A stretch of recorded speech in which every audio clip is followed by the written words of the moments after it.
Saudações, pessoal! Vamos agora para o nosso último vídeo da série das regras básicas e conceitos do Savage Worlds. Aqui a gente vai falar rapidinho sobre algumas outras situações que eu não cobri nos vídeos anteriores. Resumindo, um título alternativo para esse vídeo seria Por que é interessante comprar o livro oficial? Basicamente, muitas das regras assim que eu gosto de utilizar ou é alguma regrinha da casa importada de outro sistema ou alguma modificação que eu fiz, mas a maioria é muito ajustado com muito improviso também, que, como eu falei, é uma das situações assim mais legais do RPG, essa questão do ajuste e de usar sempre a regra conforme ela melhor fica adequada à situação. Então, eu vou apenas citar aqui algumas situações frequentes, né, que são mais detalhadas no livro oficial. Então, como eu disse, esse vídeo aqui é mais um lembrete de por que é importante comprar o livro oficial, que situações que a gente vai ver ali, por exemplo. Aqui eu detalhei no videozinho de combate algumas situações, por exemplo, do dano, de ferimentos, e basicamente apenas duas manobras comuns ali no caso, a questão do suporte e a questão do desafio. Mas no livro a gente vai ter muito mais situações. Por exemplo, regrinhas para agarrar, para dano localizado, para carga ou ataque total, que é aquela situação onde eventualmente o personagem sofre uma penalidade na sua defesa para causar mais dano e receber um bônus no ataque. A questão de luta com dano não letal, regrinhas para derrubar, para desarmar, para quebrar equipamento, e da questão do fogo de supressão, que é como se fosse aquele não necessariamente um tiro de aviso, mas um tiro em uma área para eventualmente mais assustar os adversários do que de fato causar dano. Questão também de demais condições ali no caso, né? Então, a gente fala bastante do abalado, mas tem regras para um personagem apavorado, para um personagem preso quando tem a movimentação restrita, prostrado, que enquanto o personagem está caído no chão, modifica bastante a questão de modificadores para ataques à distância, ataque corpo a corpo, regrinhas para o personagem sangrando, que são os testes de morte, que é uma opção válida para, digamos, ainda deixar uma certa taxa de morte elevada quando o personagem fica incapacitado, mas dando a ele uma chance de sobreviver. A questão de perigos ambientais também, então lembrar, não é só o dano e ferimentos que podem eliminar o personagem, mas regras para asfixia, para fome, para situações de extremos de temperatura com frio e calor, para questão de doença, dano sofrido por queda, sede e sono, várias situações que também causam um estrago importante no personagem.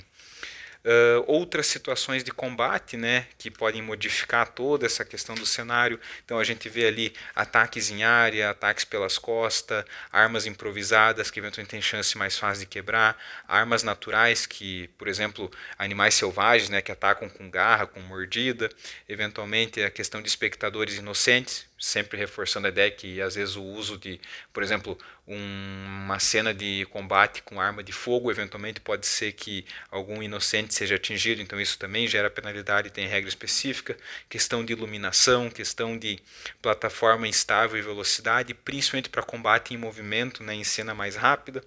Questão de tamanho e escala, as regrinhas que eu gosto de utilizar são meio que caseiras também, então por isso que eu optei até por nem citar, mas o livro também, ele coloca justamente, né, a questão do tamanho zero, que é o tamanho médio padrão, mas tem justamente a questão dos ajustes necessários na força, na resistência, nos valores de ataque de cada criatura, além de deixar bem certinho a escala para combate em diferentes situações, onde eventualmente um personagem de uma escala de um tamanho humano está enfrentando um monstro gigante, e isso também gera repercussão em combate.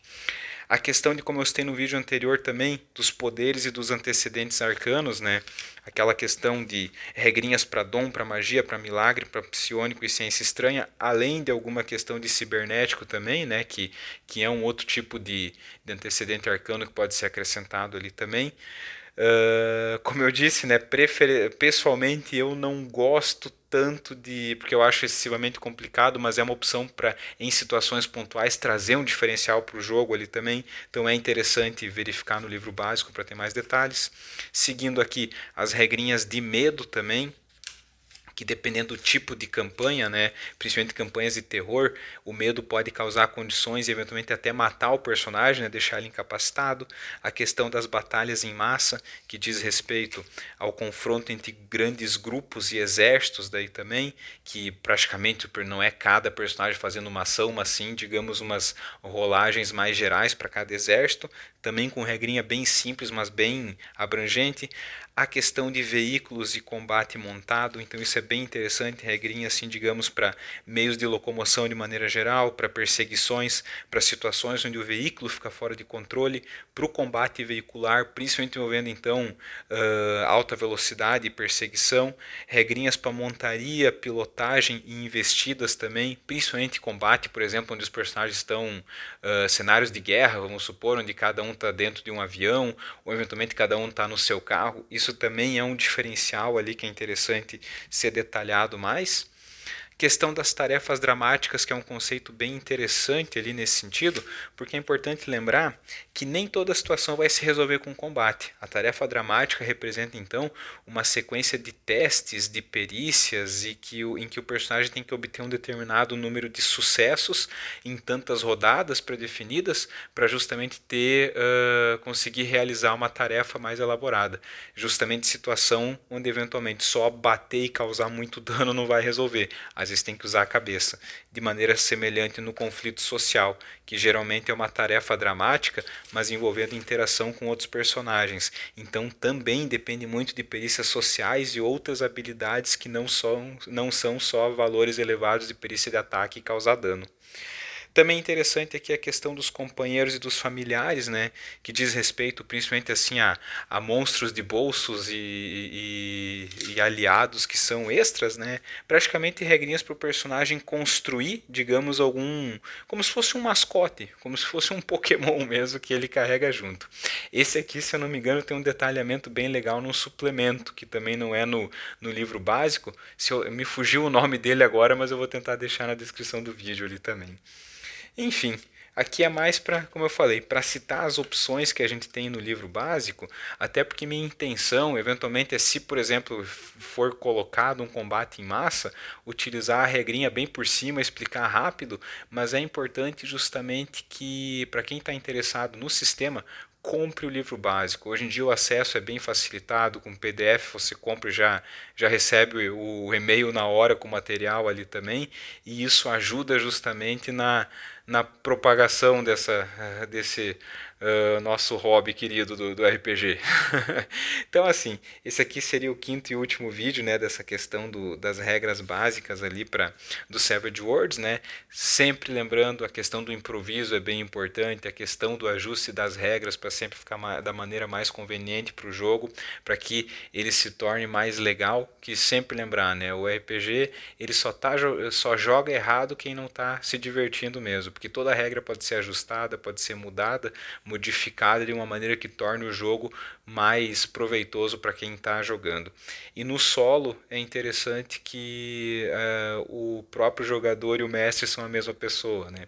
Então digamos que às vezes algumas situações que trazem mais liberdade para criar uma história mais diferente, às vezes pode até limitar um pouquinho. Mas o Savage Worlds então foi um sistema que eu achei bem atrativo nesse sentido pela simplicidade que ele traz, porque às vezes você acaba percebendo que está controlando, por exemplo, 9 personagens ao mesmo tempo, né, que já aconteceu. Se alguém acompanhou a primeira sequência de aventura que eu fiz ali no caso, então é interessante por ser um sistema válido que oferece várias opções, digamos, para deixar regras mais elaboradas, mas em sua essência ele é bem simples. Então, valeu pessoal, isso aí era o final do nosso quinto vídeo da série. E se você assistiu todos, agradeço, sinceramente. Foi um trabalhoso para fazer todos esses vídeos. Espero que eles sejam úteis de alguma maneira e que talvez te faça pensar em dar uma lida nos livros oficiais do Savage Worlds. E por que não investigar sobre outros sistemas também. Mas valeu então, até mais.